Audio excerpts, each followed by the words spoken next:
Hi, I'm Mr. Worker.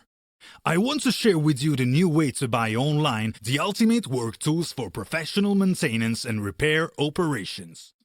An oscilloscope is a device used to observe and measure changing electrical signals.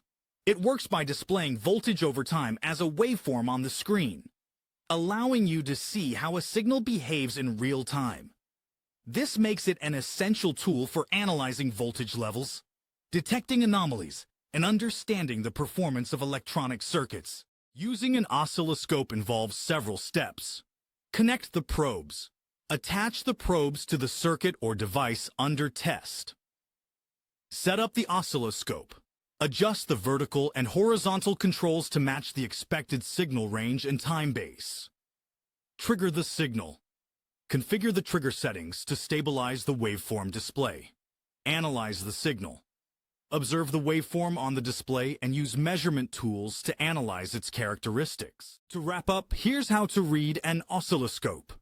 Focus on key elements like amplitude, the height of the waveform, showing voltage frequency, how often the waveform repeats period, time for one complete cycle, waveform shape, reveals the signal's behavior. For reliable instruments, Mr. Worker recommends Chauvin Arnoux, a trusted name in the field of electrical measurement instruments. Visit MrWorker.com to explore available models. Mr. Worker, work tools for professionals.